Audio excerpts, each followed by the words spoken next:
Hey, my name is Chris Gore. Welcome to our Film Threat. Hey, I still have to adjust my screen here. Welcome to the Team Film Threat coverage of the Slamdance Film Festival 2022. I'm going to be joined by several of our editors and writers over the course of the next couple hours. We're going to talk Slamdance. I can't wait. You are on this journey with us. Thank you for joining us. I don't know. We should just get started and introduce everybody. Hold on to your hats. It's Slamdance.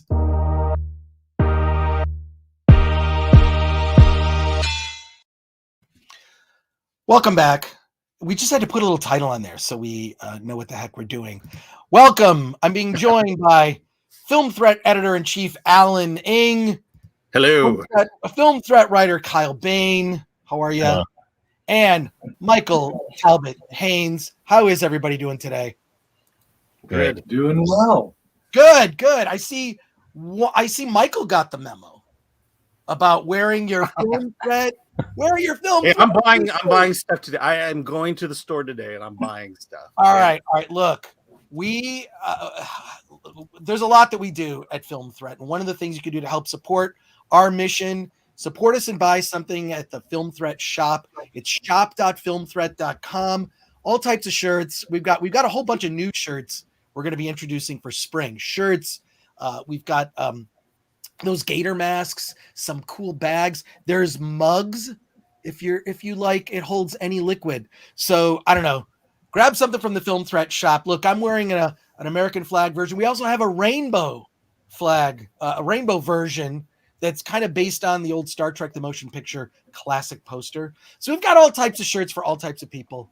Support us and buy something. And then also a quick reminder to please like, share, subscribe, all that stuff. I don't know.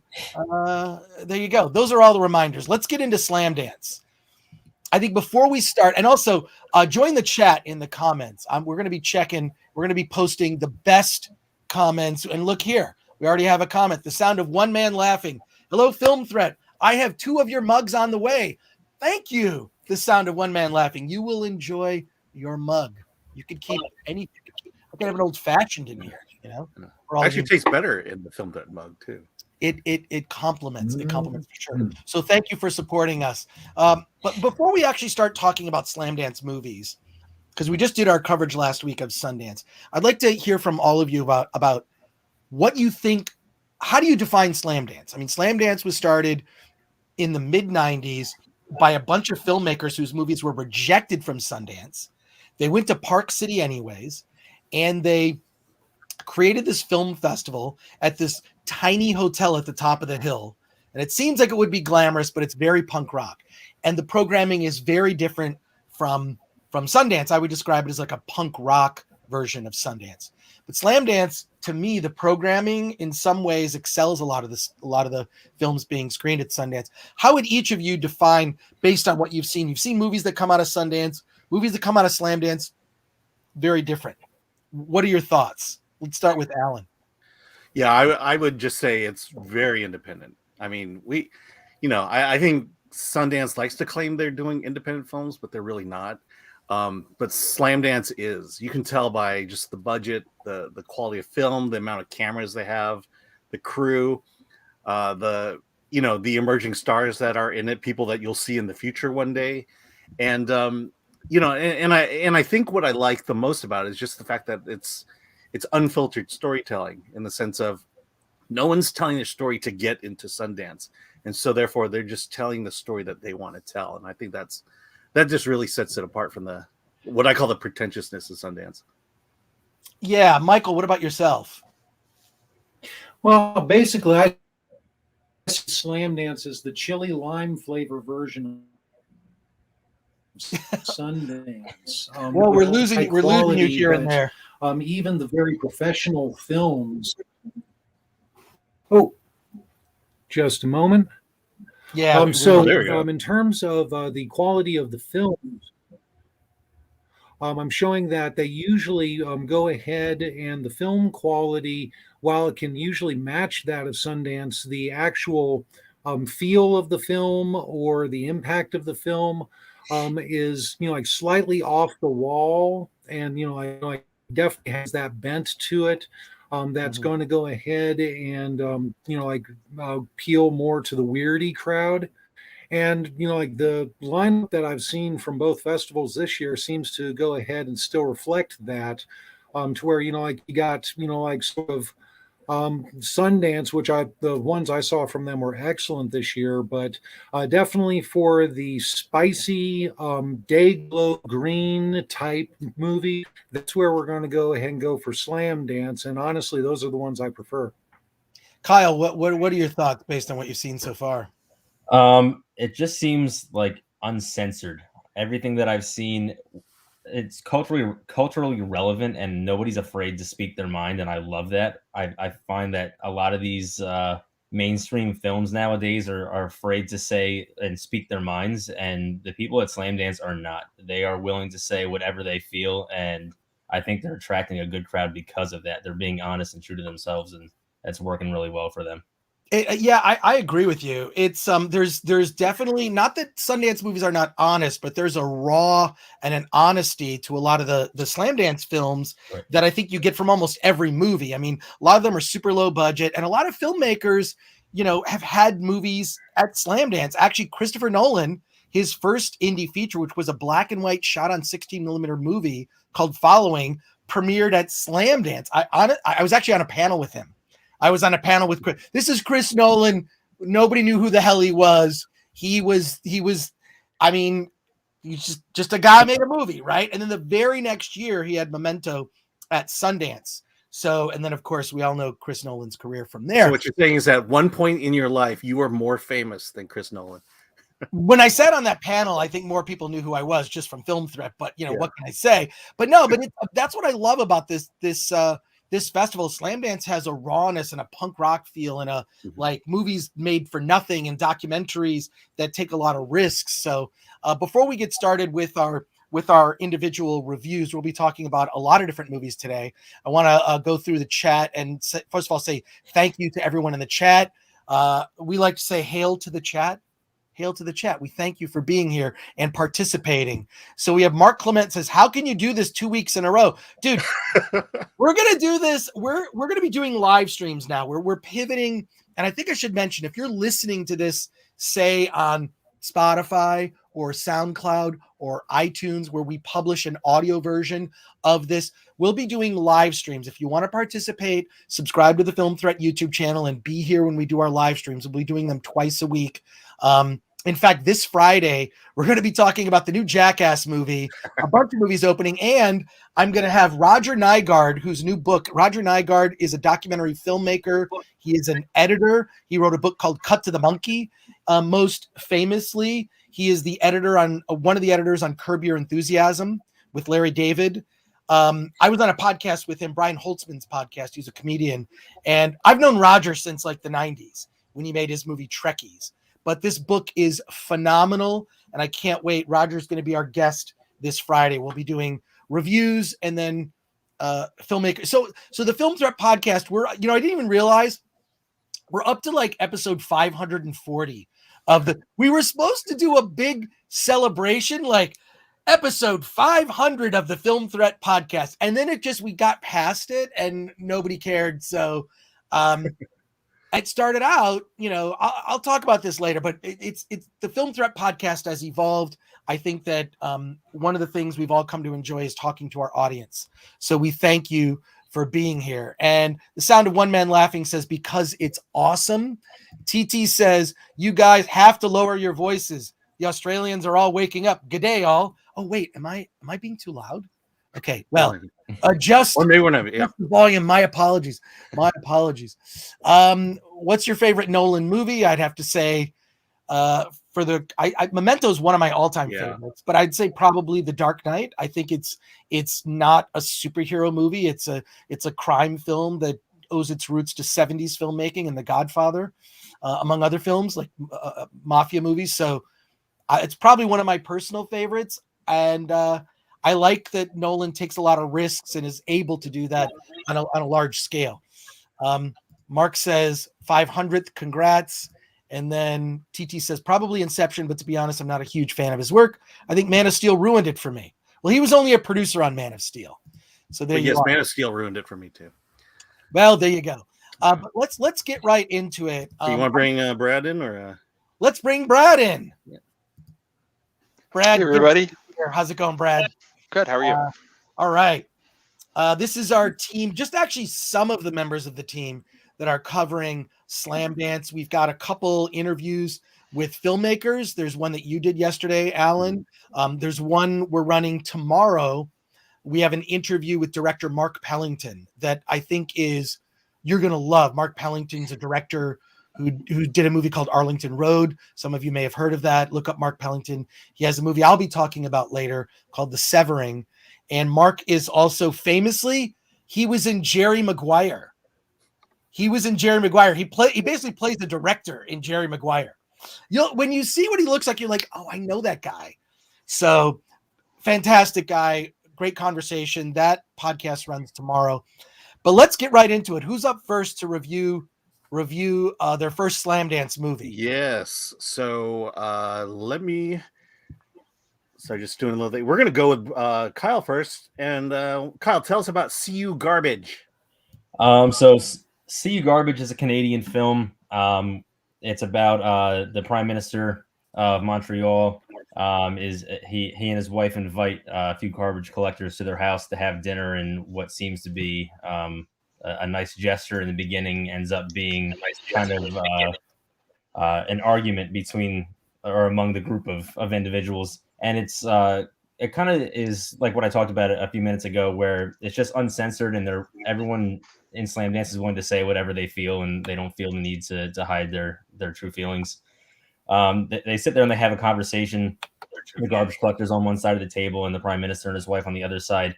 And they ask one another, what words do you use behind my back to describe me? And they use words like a-hole and dirt and all these horrible names that they use behind their backs.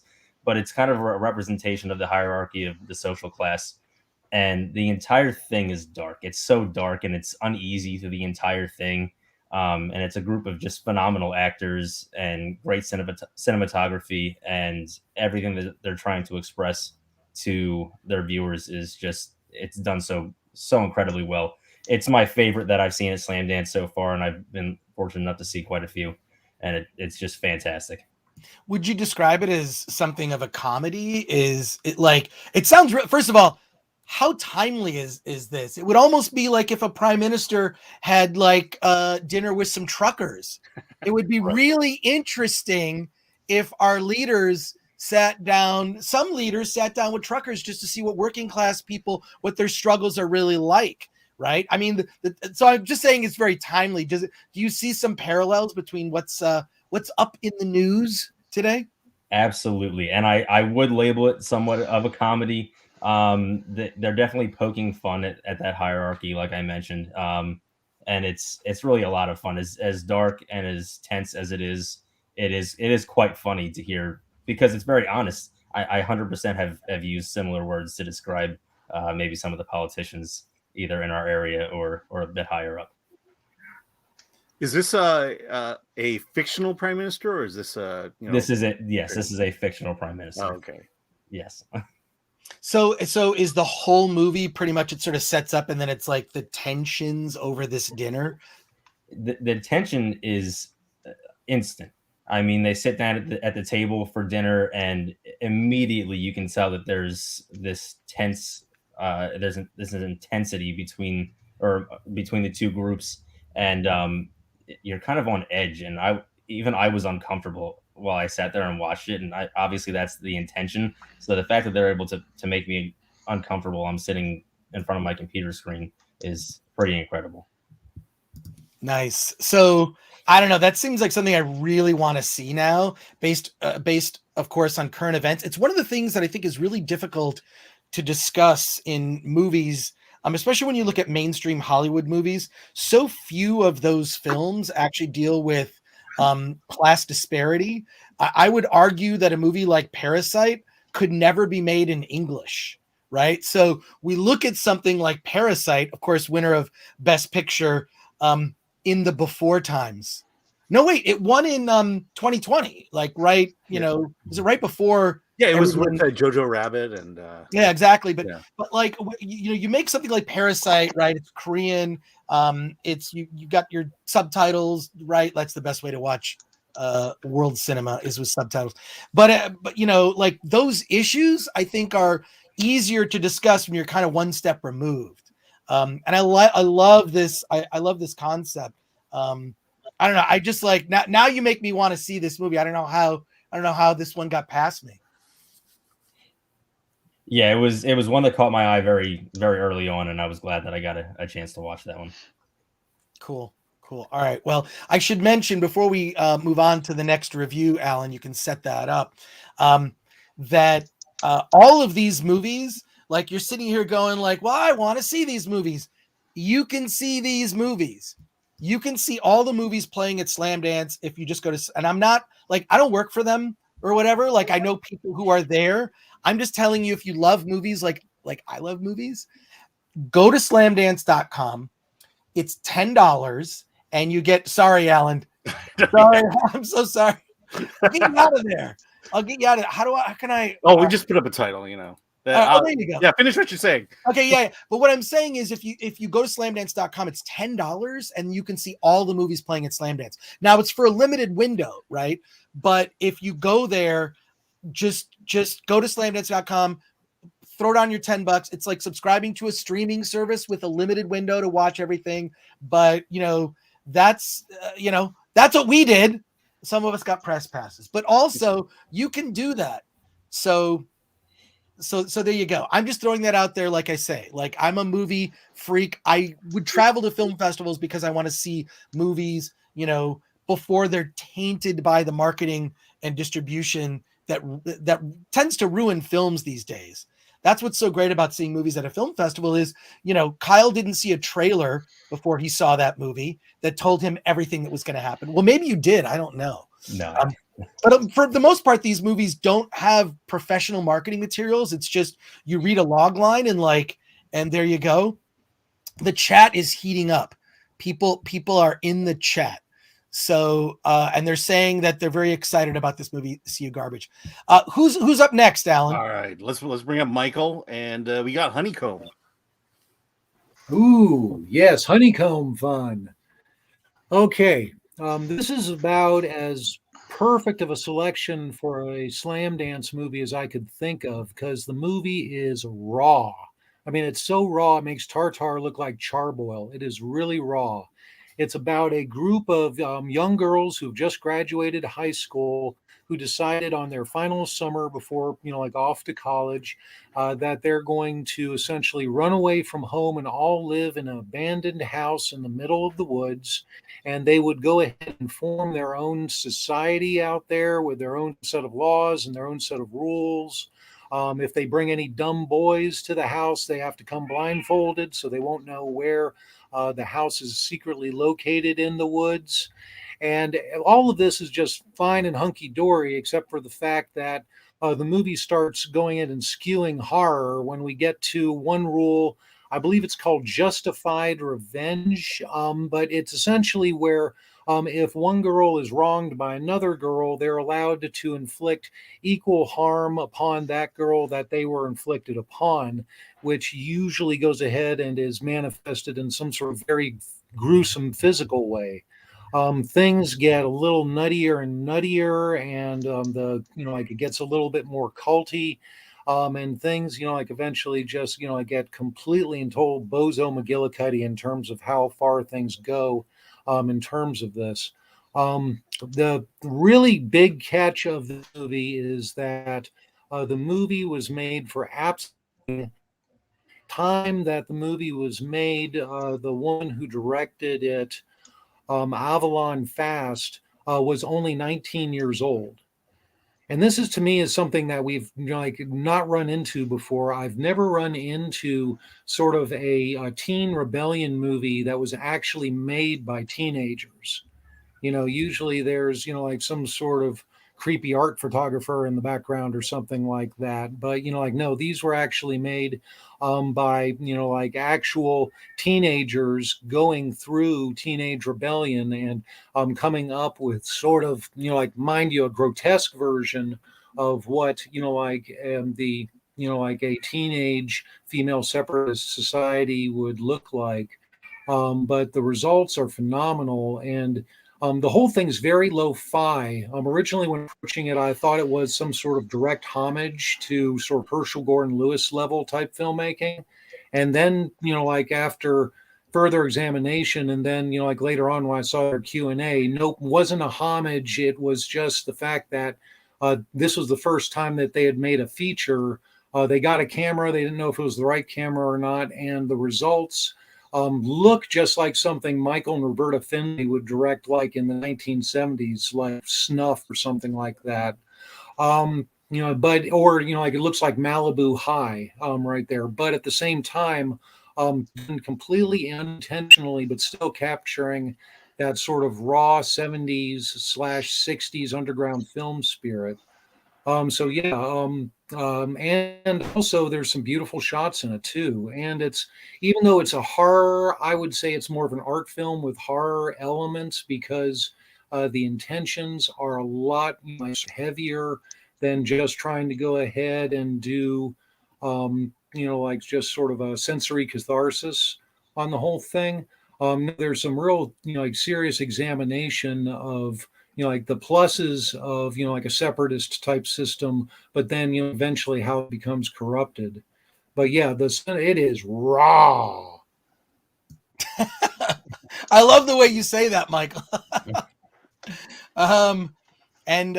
You froze there for a second, at least for me. I don't know if you froze for everybody else, but that sounds really amazing. I do like that Slamdance, most of the films that you're seeing are by first-time directors, which is really interesting when you can see, and I'll if I could just say real quickly, like that a lot of the films you're seeing at Slamdance are first-time directors who also, like, these movies are rough around the edges. They're not perfect.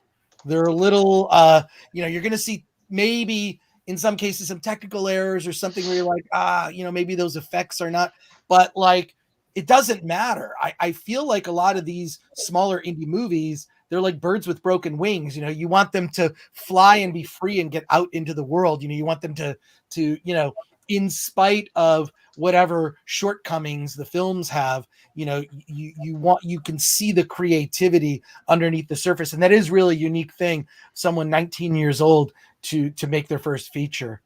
What's up next, Alan? Okay. I was just gonna say, I want to see Lord of the Flies made by children.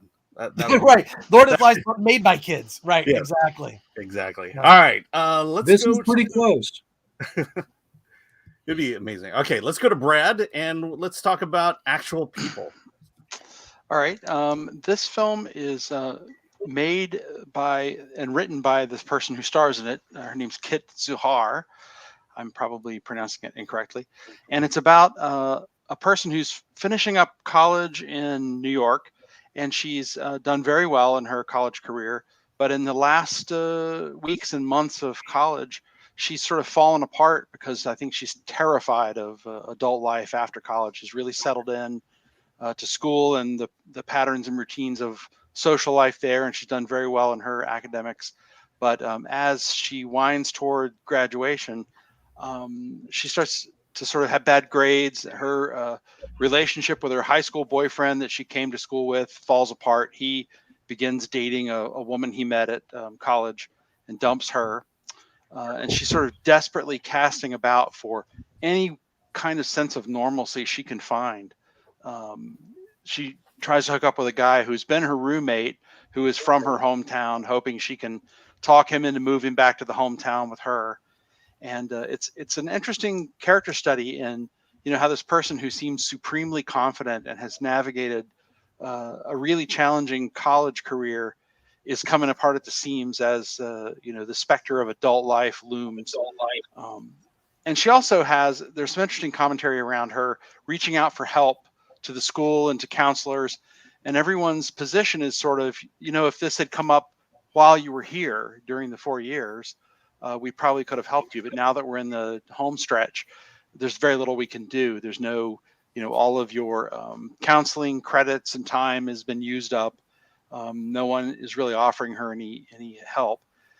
She begins to alienate her friends and sort of spirals into drugs and alcohol, which really displeases her parents, particularly given that she's biracial. Her mother is Asian, and she's got a lot of expectation around how she presents and, the sort of impression she makes. And to add insult to injury, she starts to drag her little sister sort of along with her. The sister sort of insists on coming in some of these parties and some of the events, but they have, some particularly bad experiences where her sister gets in trouble. And so the parents are unhappy with her, and everyone's generally unhappy with her. And so the film winds up being about her journey to trying to figure out, how she can graduate and make this all work and get back on track. There's not a lot of context. I couldn't find a lot of context about the filmmaker, nor about the sources for the film, but she called the movie Actual People. So I think that may be a hint. It's not documentary in nature, but it feels like she wrote about what she knew, which is always the right way to go. And there's a couple of points in the film where you're kind of wondering if it's going to break into violence or someone's going to do something.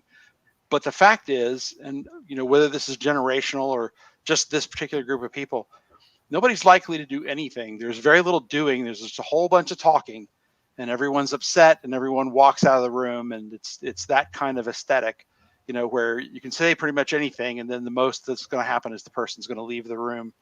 So that's I found it a moving and affecting film. Where I am on the timeline takes me decades away from that kind of experience. So it's interesting to me to see how people are grappling with the transition into adulthood now, and some of the problems people are running into.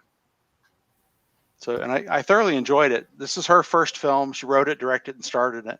And if being a filmmaker is what she wants to do, I think she's got a good, really bright future there. Nice. Cool. I was going to say, we talked earlier about the feel of Sundance. I mean, I get the sense that there is that indie feel to the film. Yeah, it's super low budget. She pulled it together however she could and made the film. And drama-wise as well.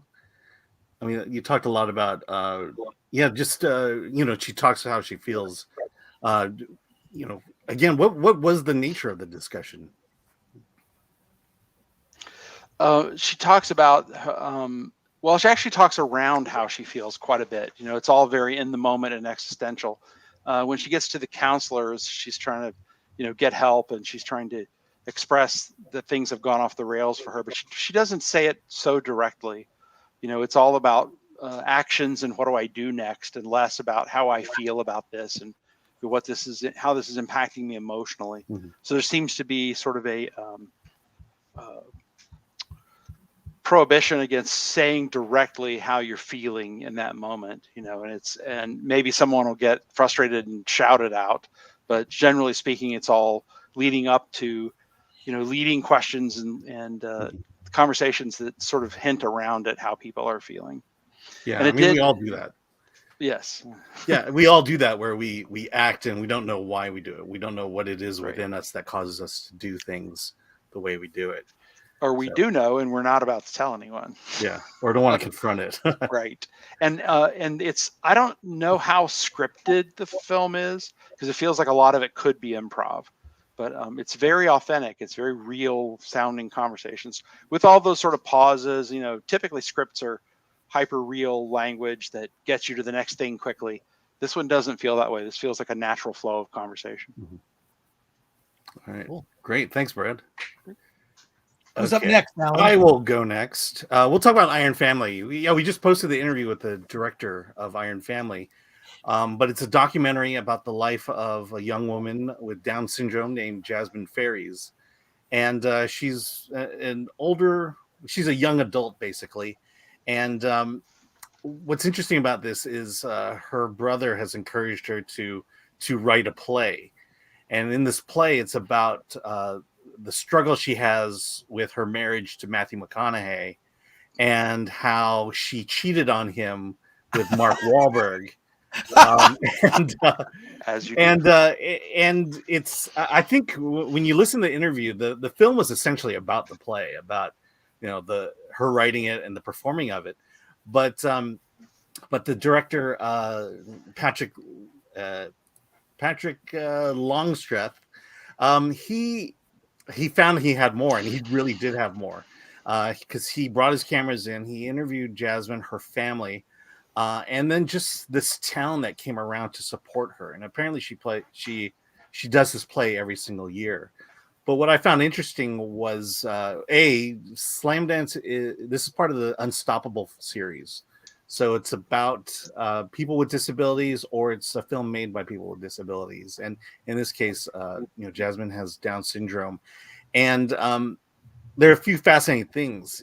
One is the discussions that she has with her brother, who's kind of mentoring her on this play, and the discussions they have about writing. It's like, she'll start, going over the lines she says when she has this kind of monologue toward Matthew McConaughey, and he challenges her and says, "Would you really say these things? Would you really say that? Are you really getting the emotion of these feelings?" And then what happens is we really get to know her, and really get to start to know some deep things about her. And part of it is the fact that she falls in love. She has a crush on someone, and the crush is not exactly reciprocated, and all this is captured on film.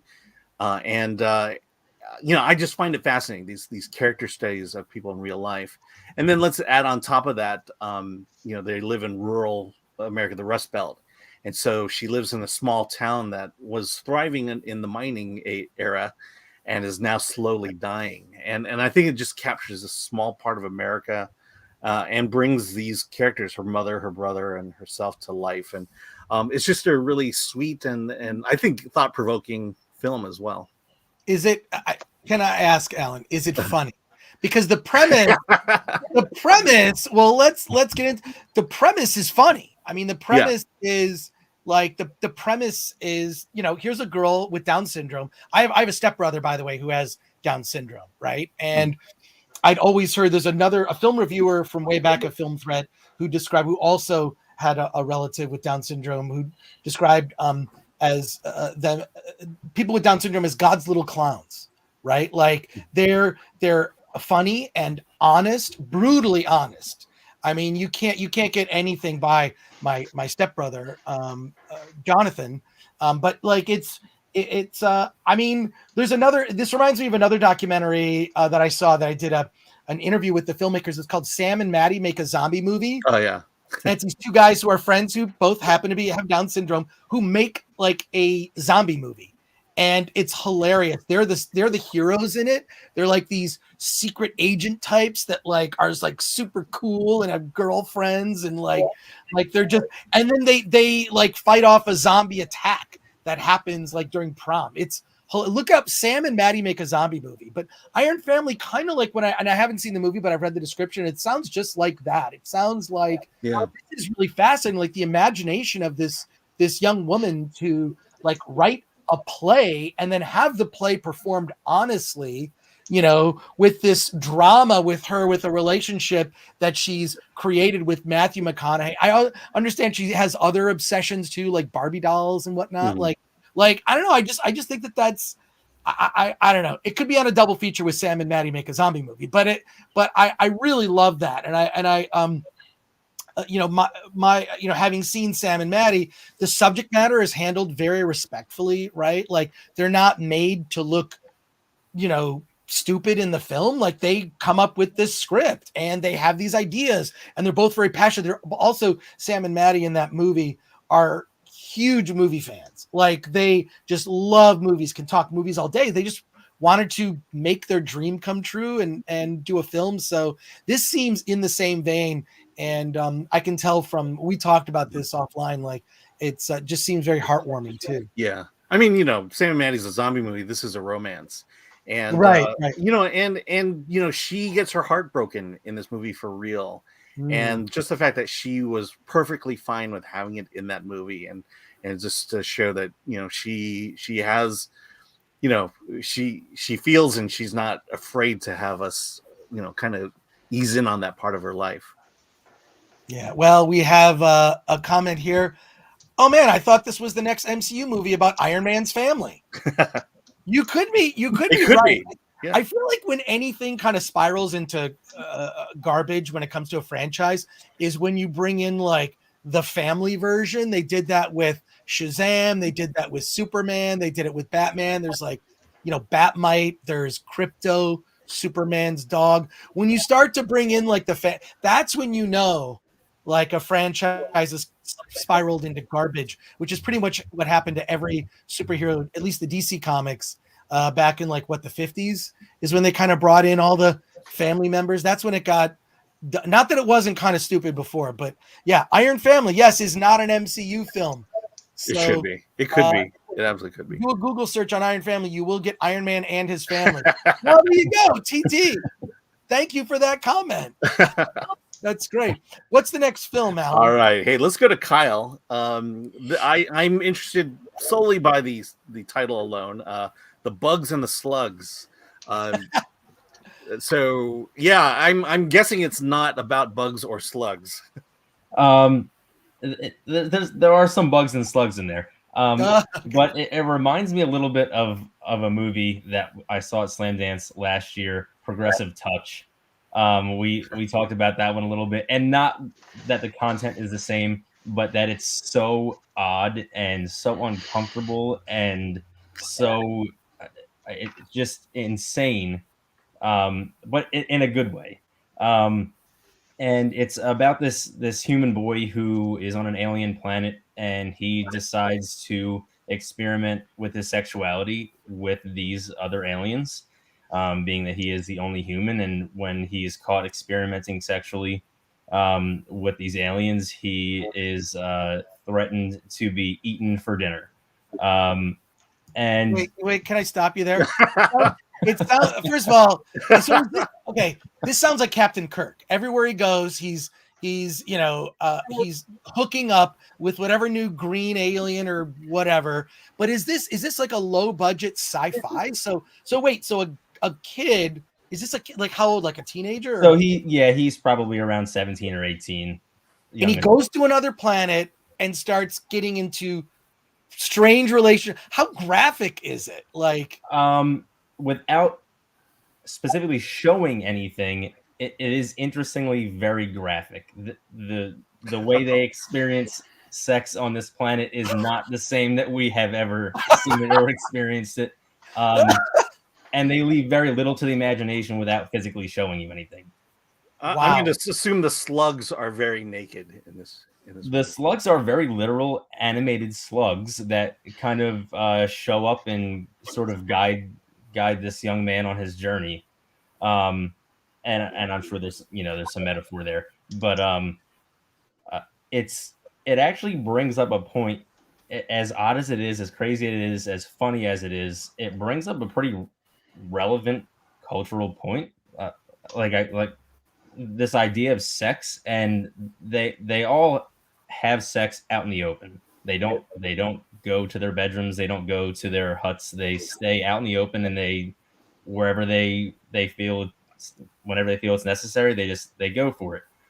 And that's accepted by the people doing it, or by the aliens doing it.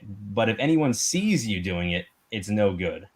So it's like this idea that everything is like guided by sex and everything is propelled by sex in the real world, but it's not okay to talk about it, and it's not okay to express the fact that you love it.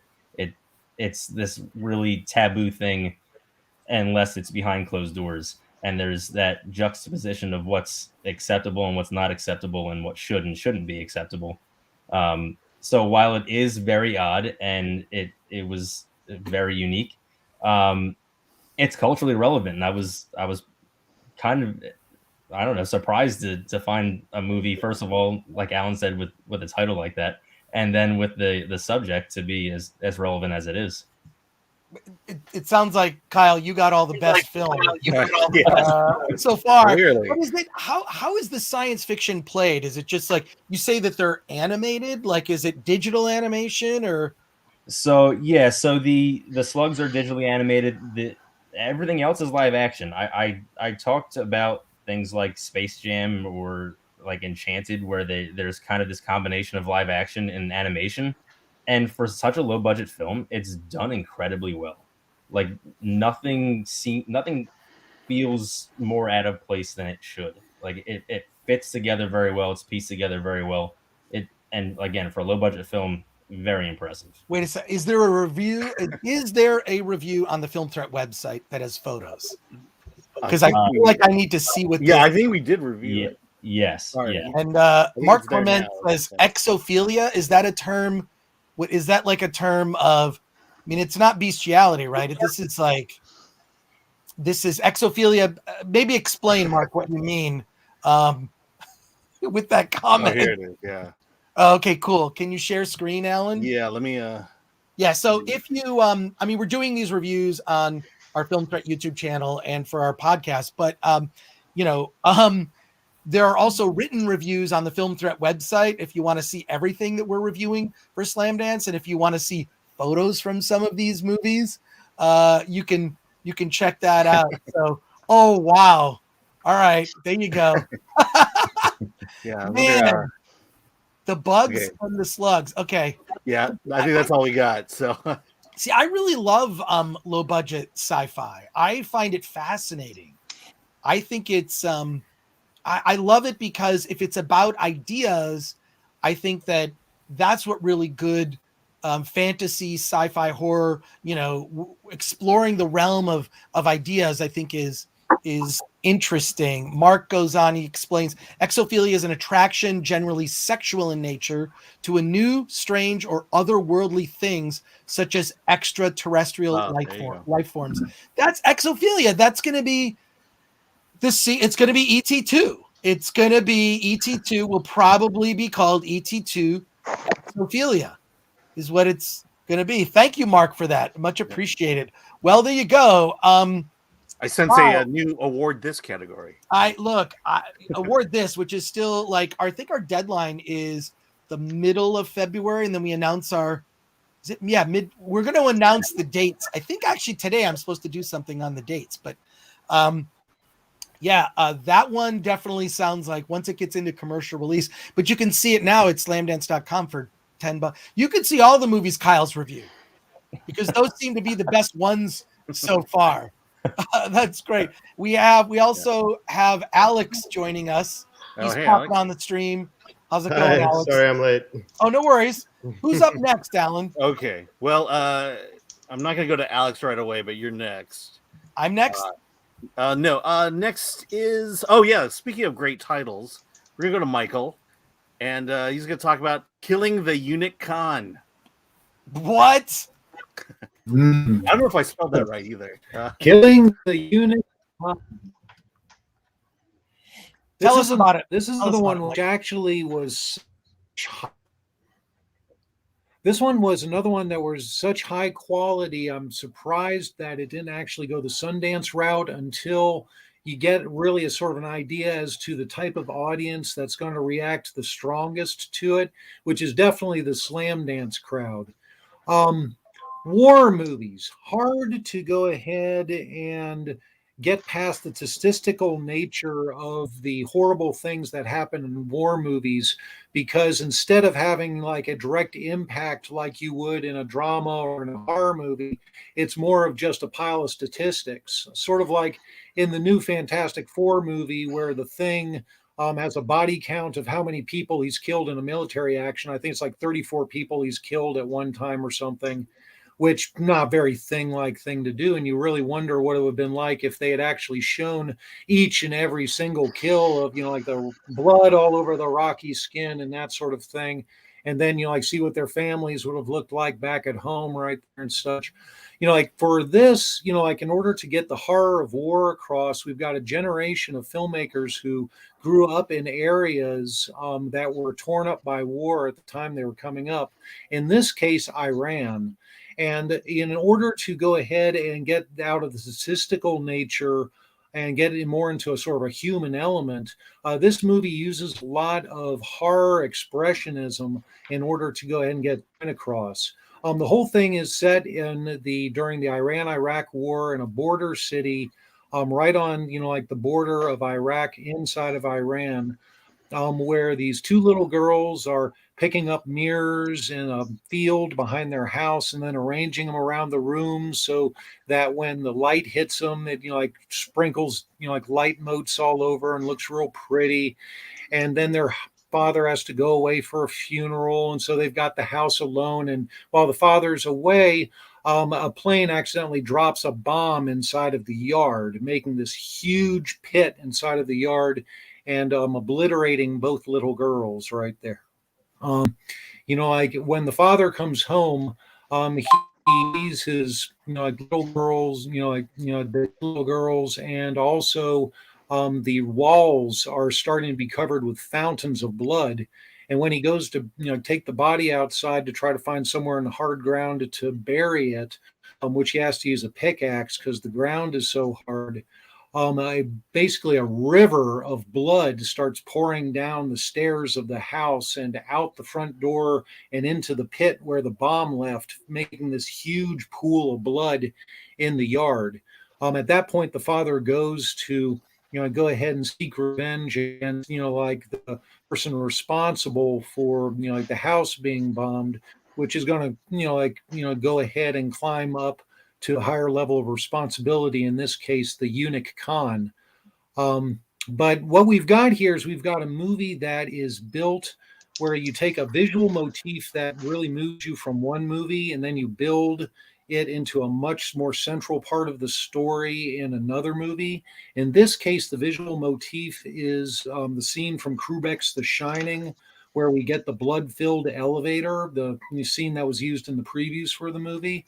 Essentially, like we've taken the blood-filled elevator and turned it into an entire visual motif, being the, like blood that's running down the stairs in like oceans and like oceans of blood, much more blood than you'd ever find in two little girls in your life. Oceans of blood to go ahead and show the pain and the turmoil of not only the acts of war, but also the filling of the pit with blood. Like to go ahead and, like show the lingering responsibility that, like the, like actions have gone ahead and, like those responsible will need to eventually face up. But it's wonderful how it uses the horror elements to go ahead and, like get rid of the sort of objectiveness of like what the conflict is, making not so much a power struggle and entice an audience, especially one that did not grow up in a war type type environment, into the actual impact of it by using genre elements like you would get in science fiction and horror, kind of similar to what Mother Android did recently, by going ahead and reframing the Bosnian conflict, but in the form of a worldwide android invasion, right there. But yeah, the actual filming of it doesn't look low budget at all. It's some of the most magnificently composed shots I have seen in years. Just one shot after another is just absolutely glorious. And the composition with the way the music goes with it, completely and totally monstro fantastic. Like one of the best looking movies I've like seen in a really long time. I believe it's Ahmed Abert. He's an Iranian filmmaker. This is his second feature, but cannot say enough good things about The Killing of Eunuch Khan. And absolutely, if you have not seen it yet, please stream it on the Slamdance channel. Yeah, I'm looking at the log line for it. It says a serial killer uses his victims to kill more victims. You talk about The Shining. I'm also thinking about Dexter at this point as well. The serial killer is not. The serial killer is more of like there's someone who has to call the shots behind the scenes. And so when you're dealing with a war situation, you have the real killer calling the shots that the killer is killing people by making the victims kill the victims. Once again, using this type of terminology to sort of convert war into sort of the horror realm, It works beautifully right there, and definitely it gets you much more into the emotions of the whole thing. Good. I totally missed that, but thanks. That's creepy. All right. Who's up next? Yeah, we're going Alex. I saw bits of Therapy Dogs. This is interesting. Kind of I would say a faux documentary in a way, but tell us about Therapy Dogs. Well, it belongs to those kind of subgenre of films, I would say, and I believe. I mean, I'm sure there was someone before Larry Clark. I mean, it dates all the way back to 400 Blows, but Larry Clark was the one who sort of made it a subgenre of just following teenagers and underage kids as they get into all sorts of like activities that would make parents have nightmares. Last year, I reviewed a film called Teenage Emotions that was sort of similar to this one, and it followed just a bunch of kids in a high school, and that one was fiction, and but the realism of it was unparalleled. And I remember I gave it 10 out of 10 stars.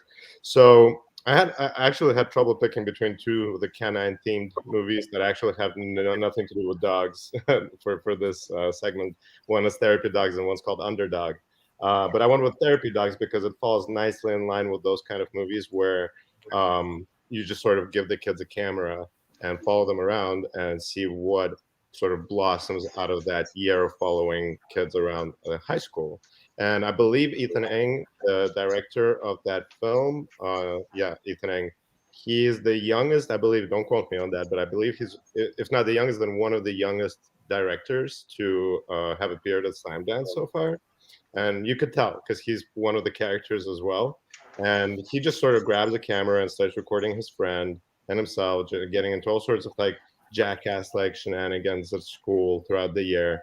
And while the film certainly has moments where it kind of wears you down a little bit with this verisimilitude where it's like so real that it's like, okay, how much can I watch another kid like shakily film other kids getting into trouble?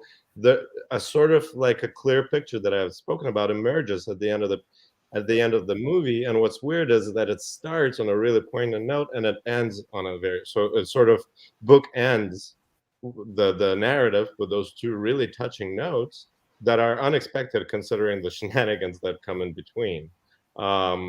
It starts with a boy, one of the main characters, throwing himself out of a car, and he would rather throw himself out of a moving car than engage in a conversation with his mom.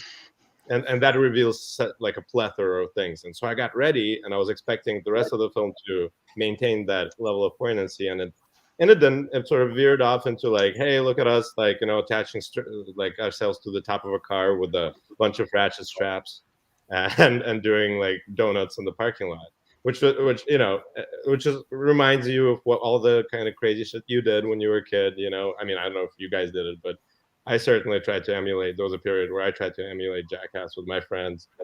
And, I was a skater kid and, would wear flip-flops into high-end restaurants and like snorkeling masks and try to like shock people and like, hump cars and do stupid shit like that. So it's very reflective of the kind of mindset of a teenager where they're trying to figure out who they are, what their identity is through those most foolish of activities. And I guess if they survive, then they come of age, sort of, so to speak. And the film ends on a very sort of tragic, unexpectedly tragic note. I don't want to give out any spoilers, but you don't see it coming. And the way it's handled is with such subtlety that if I were the filmmaker, I would definitely kind of learn from what I've done in like the beginning and the end of the film, and try to make my next feature and imbued with that same sort of poignancy. And of course, TT says throwing yourself out rather than talk to your parents out of the car. That is, I'm sure many can relate to that. Yeah. Well, well, you mentioned the jackass like stunts and whatnot. I mean, yeah, we did a lot of stupid things as kids, but that reminds me that we'll have a review of Jackass Forever this Friday. This Friday, so that segued directly into a plug. So cool. Yeah, Great. I wonder how they're gonna do because they're all in their 80s now, right? Pretty Yeah, I have much. no idea. Well, what's funny is actually I watched a little extended preview of it, and it sounds like they're bringing in new blood, basically new people to play tricks on. So Yeah, there's so much controversy around Bam Margera, who tried to sue the guys for like right, and then Johnny Knoxville got that bull. I read it in Variety. He got hit by a bull and he was actually hospitalized and he had like brain hemorrhage, and the rest of the crew just told him like don't do any more stunts. He had like 3 or 4 more stunts he was gonna do, and they're like don't do it. And then they brought in a crew of like younger jackasses to right.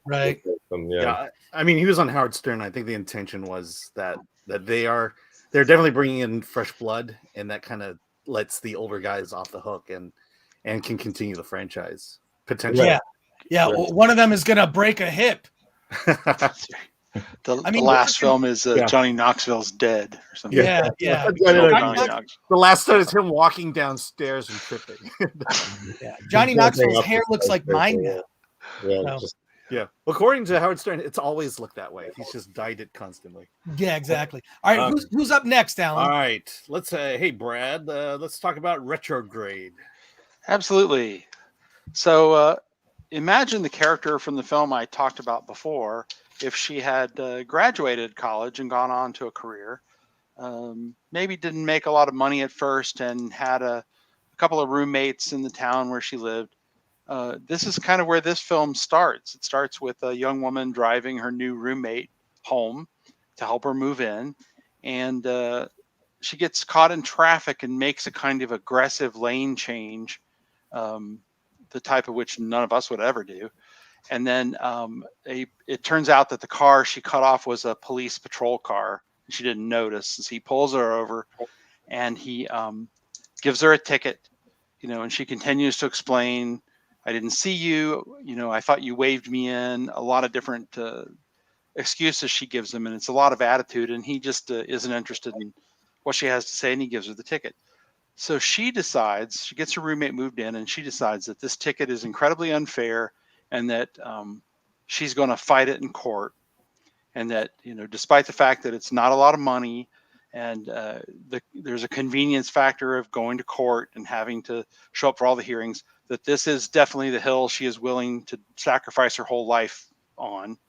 And so she stubbornly pushes back every time it comes up. She calls a lawyer. Everyone tells her, pay the fine. She begins to drive her roommates crazy. And then in the middle of all this, and this is where the film title comes from, the new roommate, Gabrielle, is a fanatic for astrology. And so she charms everyone by telling them their intimate details of their horoscopes. And she's good at it and she makes it entertaining. So she's very popular, and this really pisses off our main character, whose name is Molly, because Molly's kind of an introvert and she's kind of shy and she's never gotten this kind of attention. And she thinks astrology is silly. And so this sets up, some conflict in the house between the roommates, and everyone's telling Molly, just pay the fine and get over it and, move on with your life. And she simply refuses to do this. So things really start to go off the rails for her when she starts lying to her boss about, having to go to more court hearings. And so then the question becomes, will she in fact win this court case, or will she or Gabrielle learn to read the room and pick their battles? And I think the filmmaker was shooting for dry humor, but it just was alternating between being angry for this young woman, or angry at this young woman, and feeling sorry for her. So I don't know that I ever got to thinking it was funny. I never made it there, but I did feel emotions for the film, for the characters, because I was just basically annoyed by them, and where their insistence that this particular thing that they believe or that they're going to push is absolutely the truth, can't be argued with or denied. And so that's where I left it. You'll have to watch Retrograde for yourself to see how it comes out for all of them. But that was that's my second film I saw there. So was the annoying aspect, was that intentional, or was that just kind of a product of the performance? I think it's intentional. I think she's supposed to be really grating. certainly the roommates found her to be, and Yeah, her boss and her coworkers. And okay, and so that, I mean, I'm, there's, we talked about Curb Your Enthusiasm, but there's this, is the movie about, this unlikable person, so to speak, and just kind of the trouble she gets into? Is that what I'm getting in terms of the plot? yes, okay. and there's and Curb Your Enthusiasm is a great parallel to make. It's very cringy. You can't look away at the train wreck. What's she going to do next? How badly is she going to mess this up? When any one of us would, after the first 3 or 4 rounds of this sort of inconvenience, we would have just paid the ticket and gone on with our lives, learned a lesson. That's my sort of favorite type of humor, actually, the cringe humor. I don't know why. A lot of people are like, I can't handle it. Like, it makes me so uncomfortable. But like from the original The Office, the UK The Office, I just love seeing other people go through awkwardness. I have no idea. You need to watch this film, then you will love it. Well, I mean, I think that's a lot about storytelling, is this, you engage with a movie because it evokes an emotion, and definitely cringe is a viable emotion to tap into and to create that engagement. And I think the key is and I think you questioned it in your reviews, is that line is like, there's this line you walk, and that you walk up to, and if you cross over it, you then lose the audience. And I feel like maybe that's kind of where you were at when you watch the film. Right. And I think in a film like that, there need to be a few moments where you sort of let the audience off the hook and let them breathe for a second. And they don't really get to that in this film. There's no moment of catharsis, except possibly at the end, which I won't spoil. The damn ending. Okay. The third act. All right, let's move on. Alex, I know you have to leave. So, this is the movie that's on the thumbnail of this video. We Are Living Things. This is just the picture alone is interesting to me.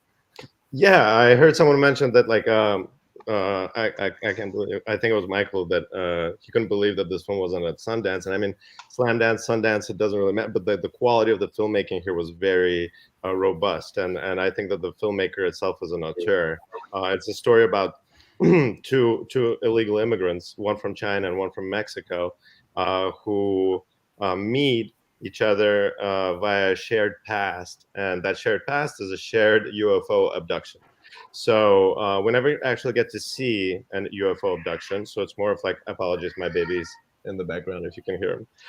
You never actually get to see the UFO abduction, but they talk about it. There's like flashbacks to some weird stuff, and so sorry. I'm so sorry. It's cute. Don't worry about it. Keep going. What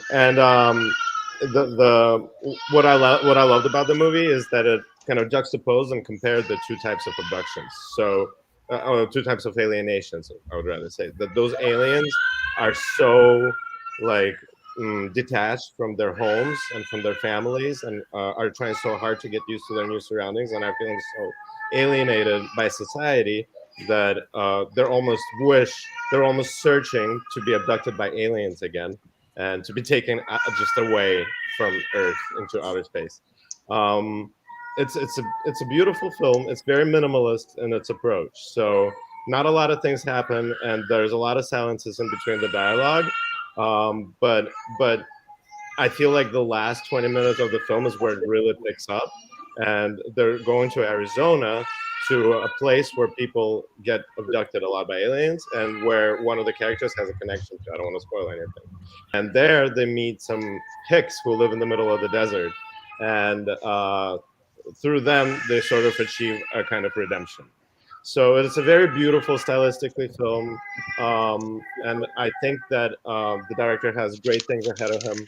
The one slight snag that I had with it is the pacing issues, that those heavy, sobering silences meant to emphasize more than they actually did. I feel like there could have been a lot more like driving, like a driving force to the film. But the lyricism and the love story, which forms the heart of the film, works really well. All right. Oh, you're muted, Chris. Thank you very much. I know you got to leave, so we appreciate it. All right, take care. Not the kids. Don't worry.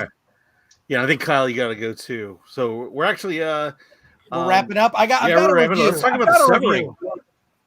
What's that? Oh no, Kyle should go next, right? No, Kyle's been done. Okay, cool. All right. All right. So yeah, let's severing. Let's talk about the severing. Yeah, there we go. Cool. All right. So The Severing is directed by Mark Pellington. Mark Pellington, a director who normally does traditional narrative features, like probably his most famous is Arlington Road. But Mark is a director who's also done music videos, worked with a lot of bands. He's famous to me for having been one of the creators of a show on MTV called Buzz from the early 90s. If you've never heard of Buzz, do yourself a favor, look up. You can find clips from Buzz online on YouTube and whatnot. So just look up Buzz, and you can even look up, I think he's got some full episodes on Mark Pellington's website. So we'll put that in the description. So this movie called The Severing it's about it's just over an hour, like 60, 70 minutes, and it's freaking hypnotic. All he does is document this emotional dance. And it's all about, it's like a catharsis dealing with your emotions through dance. I know that none of what I'm saying is probably going to sound appealing to you, but I found the movie hypnotic for two reasons. One, the use of sound is incredible. This sort of ambient sound, music, and then you've got like the way that the dancers are kind of manipulated. They're kind of like shaking in a very weird way. To like the first few minutes of the movie, I thought, is this digital? Like I couldn't tell if the humans in the movie, the dancers, if they were actual people. It looked like digital performers, right? And not actual performers. So yeah, I just I sat there and I thought like, well, some stuff that you put on, and I know we're all guilty of this. You put something on and you're like, is this going to grab my attention, or am I folding laundry while I'm watching this? And I know all of us have done that. You're like, okay, this is a Netflix series that doesn't deserve all my attention, so I really don't care about it, right? But The Severing, I was mesmerized. I found it hypnotic. It was bizarre. There is a story that's being told through this dance that basically follows these dancers. It feels like it's all one shot. It's not, but it has the feeling of that because you're so drawn in by the sound. I would even compare it to some of those surreal or dreamlike moments out of a David Lynch film. So it just really grabbed me. So I'm having trouble like describing it. There's not anything I'm ruining about the movie because there isn't like a twist ending or anything. It is just a document, and it's a tone and a feeling. And one of those things where I think certain filmmakers have been able, I would say David Lynch is probably best at this, in particular with Eraserhead, where things don't make sense. And this captures that. The actual experience of having a dream where things are not defy logic and have it's mostly tied to emotion. Story doesn't matter so much in dreams, right? And I feel like that is the case here. So I was really taken aback by how much I really love this film. So I don't know if anyone else has seen it, but it just really grabbed me. And we actually have an interview with Mark Pellington that'll be on the very next episode of the Film Threat podcast, or it'll be on our YouTube channel tomorrow. I really just loved it and just found it just mesmerizing. So I hope you'll like. It's weird because like a movie like that, you're like, all right, it's like an experimental film. There are dancers, they're covered in dirt and makeup, and nothing makes sense. I loved it. It's not, you can't give a movie like that a traditional review, right? Like it just doesn't, you can't do that. And by the way, I did change I put on a hoodie because it's so cold. It's so cold where I am. It's Park City cold. It's like 40 degrees. It's 40 degrees in California. It's cold. It's not that cold. But anyways, I really love The Severing. Encourage you all to see it and just experience something. It's definitely like a total hypnotic, mesmerizing experience. I mean, one of the things that I've enjoyed about being part of Film Threat for as long as I have is just the style of storytelling in films that you will not see unless you are looking for it, unless it's, placed in front of you. Say, hey, check this out. I was going to review Geneva Jacuzzi's Casket, which is a really fast music video, but it's just a kind of a visual assault. And where else are you going to see films like this outside Absolutely. of Slamdance and Film Threat for that matter? Absolutely. Real quick, JJ Max says, FYI, didn't get notification. Weird. Yeah. Weird. Hit that little bell to get notifications. Damn, I missed everything. Lol. Don't worry, JJ Mac. You can watch. This will be archived on the Film Threat YouTube channel, so you can kind of go. I do that all the time with live streams. Like if certain YouTubers, I'll watch their live streams. Like, oh, I missed the first 20 minutes. I'll just catch up later. So definitely check that out. And Mega Movies with a Z says, I can't find this one on the website. Where do you find it? The Severing, it should be on there. Now they may be doing something with slamdance.com where they're not putting up all the movies all at the same time.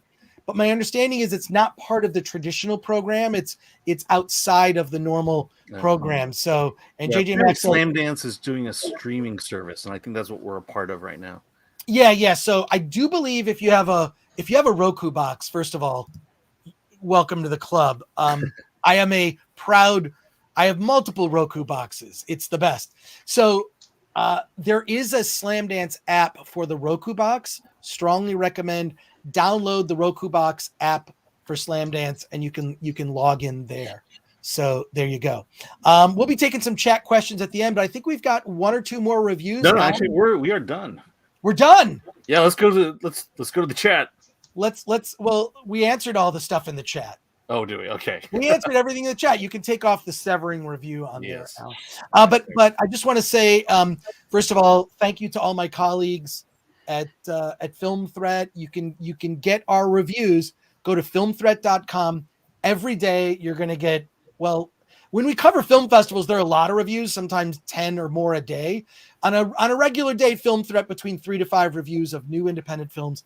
Check it out. Go to filmthreat.com. Also, support us. Get something from the Film Threat shop for those of us that got the memo. Brad and Michael. Brad, you got a Film Threat shirt on. 3 out of 5 is not bad. 3 out of 5 is not bad. So pick yourself up a Film Threat t-shirt or a mug. It helps support our efforts to bring you coverage of independent films. And we're going to be doing another live stream, another Slamdance live stream on, is that Thursday, Alan? Yeah. On Thursday. So join us on Thursday for another live stream, more interviews with filmmakers. On Friday, we have a very special guest joining us. I'm going to put myself full screen here for a second. Roger Nygaard, who wrote a book called Cut to the Monkey. Cut to the Monkey. It is a book specifically about editing film for comedy, but also just editing movies. Roger is an accomplished documentary filmmaker who's made movies about spirituality, about marriage, about Star Trek. He made 2 documentaries about Star Trek. Roger's a great guy, and this book is all about editing. He famously, Roger edits Curb Your Enthusiasm with Larry David. So we're going to get details on that. That's this Friday. So if you want to check that out, join us for, you can talk to Roger Nygaard this Friday. I think we're going to start the live stream at what? 9 o'clock, 9 in the morning. 9 a.m. Okay, 9 a.m. on Friday live stream, unless I change my mind because it's just sleeping because you love Jackass. Wait, it happens. What can I say? But thank you so much. We're going to be doing. We're changing what we do. We're north of 500 episodes of the Film Threat podcast.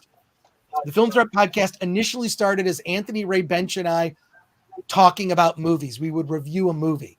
Then it evolved into I brought in other people from Film Threat to review films. Then it evolved into we're interviewing filmmakers. So I think that was like maybe episode 1 through almost 200. Then from 200 on, we interviewed filmmakers.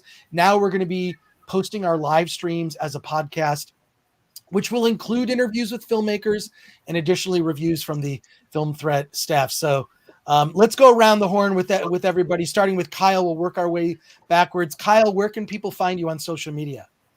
You can find me on Facebook. You can find me on Twitter. You can find me on Instagram at Kyle Bain. That should be pretty easy to find. How do you spell Kyle Bain?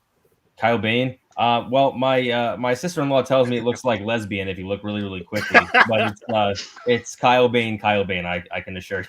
But it's Kyle Bain, not Yes, it is. Bane, which would be a nemesis of Batman. Yep. So Correct. there you go. Great. Michael's You cannot find me on social media. Okay, The good. only Don't way look that- for Michael. Good for Don't you. look for Michael. You know what? Even better. Just follow Film Thread on everything, because whoever writes a review, we always tag them if they want us to. Not everybody wants to. But Brad Gibson, what are your particulars if you want to make anything public? Only on Film Threat. Only on Film Thread. Okay, Alan, you're Yeah, Only all on my Film reviews are on Film Threat, but I'm on Twitter at mypal and on TikTok as Arthur Farty. I know. I refuse to make a single username. So if you want to find me on things, it's different on everything. But well, I'm that Chris Gore on everything, and Film Thread is just Film Thread on everything. It's too late for me. I signed up for social media very early, and I regret doing that, because now there's no way with my past that I'll ever nothing. Well, I'm just waiting to get canceled. Yeah, but they've tried before. I don't know. Yeah. Well, the clock is ticking, so yeah. The clock is ticking for me. My career will be done in 100 more tweets. So there you go. I want to thank everybody especially everyone in the chat and everybody sticking with us. We appreciate you. We are very passionate here at Film Thread. Our mission is to introduce you to all sorts of independent films you would not have heard of otherwise. We cover film festivals like Sundance and Slamdance, and we'll be at South by Southwest. We cover them very aggressively, and we're happy you chose to spend some time with us. So with that, talk to you later. All right. Bye. Bye. Here.